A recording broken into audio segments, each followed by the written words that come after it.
I possibly speak about. One thing that I take tremendous pride in and I'm grateful for is that a group of champions asked me to come speak to them. First of all, just as a college coach that has to keep an eye on everything that's going on in the state of Texas while we're recruiting, I really just want to commend you guys. Winning is hard, and staying at the top is hard too. And you guys found a way to do that with the hard work, the dedication, and it takes everybody in this room. There's not one singular person that can do it. It's not just a coach, it's a staff, it's a support group, it's everything like that. And so, I was thinking about my route here because I was a former teacher at Commonwealth Oak Ridge with Dr. Laminette a few years back. And, in this society nowadays, we can make winning look easy, we can make success look easy, and it's strictly not the case, right? So just to give you guys a little background, when I was a volunteer assistant from 2010 to 2013, and I got my first high school coaching opportunity at McKinney Boyd High School, okay? We did not win a district game. We did not win a district game. We had what I felt was a great staff. I was still young at that time, but we didn't win a district game. And most of those nights we were blown out. The head coach of that program is now the winningest coach on the women's side at University of North Texas. Okay. When it was time for me to kind of pivot, I spoke to Dr. Laminack about trying to be on his staff. He had been a winner. He had coached at my previous high school, and I knew that there was a ton of knowledge that he could impart on me. He would let me be myself. He was a competitor. And on that staff, I think in those 2 years, I think we maybe won 2 district games. On that staff, people don't know, Dr. Laminette was Coach Calipari. He had won a state championship already. The head varsity assistant at that time was Coach Anthony Medina, who's the head coach at UST and is easily one of the best college coaches in all of basketball. And then myself, who've been very, very lucky with the people around me to be very, very successful. But in my 4 years of coaching high school, we won 4 district games. And I heard something a couple weeks back that just made all the sense to me, and I just want to make sure I share it. Sometimes you don't realize that the adversity and the things you go through are part of the success thing. So when you're taking those 2 steps back, it's just all part of the dance to moving towards success. I know this program, you guys have been on the doorstep, regional finals and things like that. We just kind of haven't made it over the hump yet. It's part of the process, right? It's absolutely part of the process. You could just be like, we're close, right? I'm going through the same thing in my program. In the last 5 years, we've played in 3 conference championship games, and we've lost all of them. And I could just look around and be like, we're close, we're good, and just rest on those laurels. But you gotta push, okay? You gotta push, and it's all part of the journey to being successful. It's gonna be a little heartache. Sometimes you may take a step back to take a big step forward, but those things are part of it. Parents, our job is to manufacture adversity for your young men. We all see what's going on outside and how difficult it is in life just day to day. But being able to weather adversity and tough things and being told no and having to earn your keep are things that we be able to hold for the duration of a lifetime. And as coaches, yes, it is some X's and O's, but we win championships off the court by manufacturing that adversity, having to show up every day, having to fight, especially when things aren't going your way. And those things make the championship culture, makes a championship fabric, makes a championship individual, right?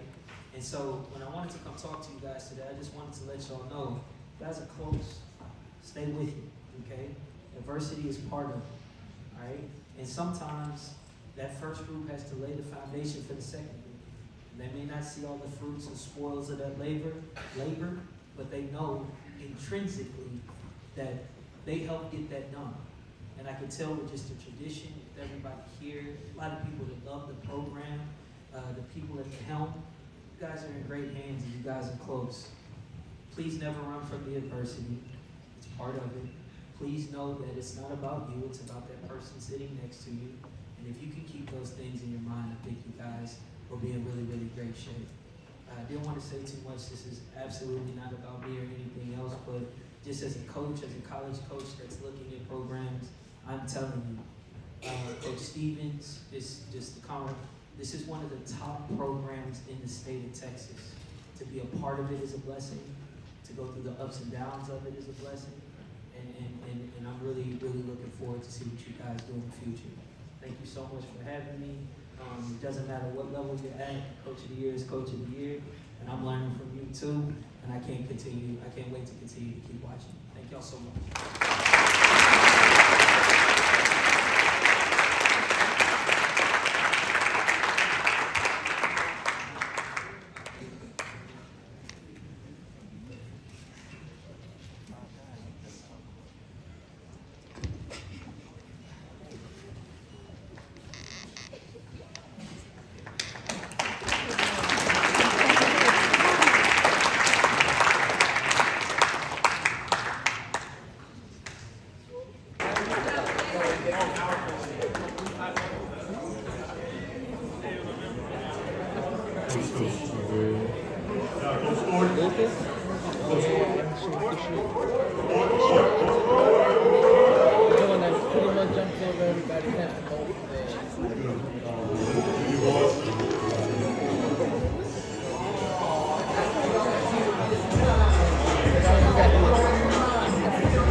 So I had the pleasure to coach this year's JV team, and this team went through a lot of ups and downs, really more than a lot of teams that I can remember in the past. Everything from, I think it was our second game of the year, we hit a half-court buzzer beater to beat Klein Collins. Chase threw it up and banked it in. To having a starter move to Australia in the middle of the year. So we dealt with some adversity along the way, but these guys turned out a great season. I think the thing that I love most about this group is they're probably the biggest group of competitors that I've probably ever coached as a whole. You won't meet another 12 guys that just want to win and want to beat you in anything. If it's a drill, if it's going against varsity in 11-man break, they want to win every time. And they don't care that they're JV, they don't care who they're going against, they want to beat you. And I love that about them. Our record on the year was 21-5. We fell a little bit short of our goal of a district championship. I think we had two of our probably worst games of the year.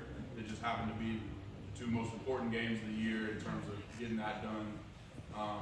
But I told them in the locker room, and when we hit 20 wins, to me, for a sub-varsity team and some of the ways that your games can get limited in a season, to hit 20 wins is a sign of a really, really talented team.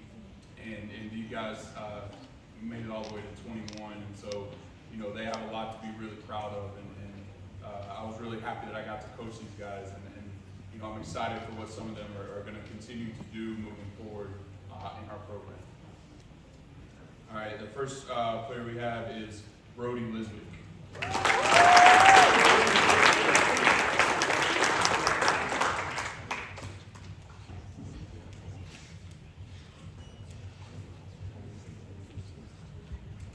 Breon King Dill.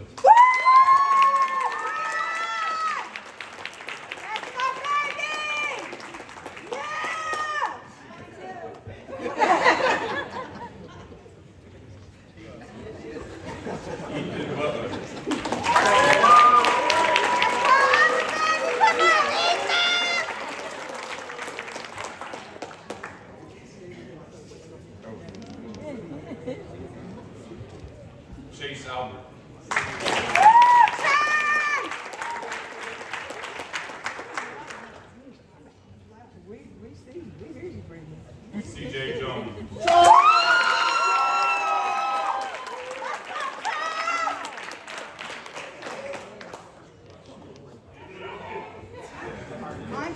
Braden Dorsey.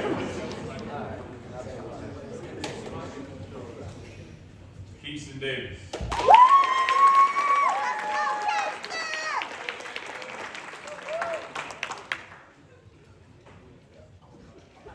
Jaden Thompson.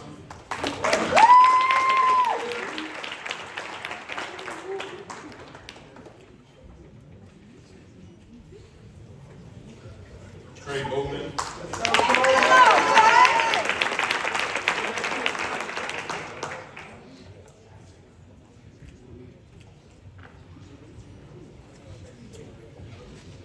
Brendan Farrell.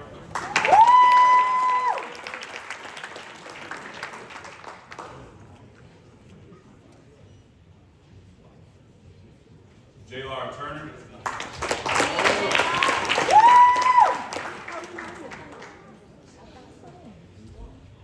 Avery Coonson.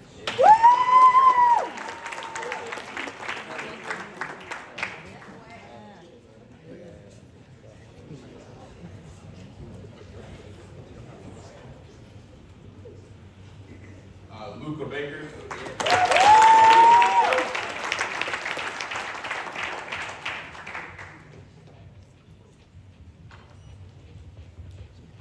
And our young man that is hopefully killing it right now in Australia is Darren Paul.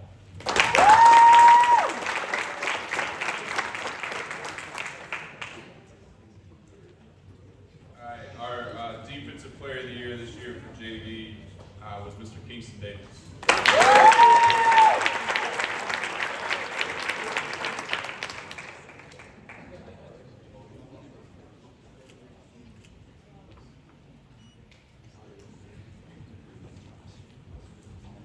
Our offensive player of the year for JV, Jaden Thompson.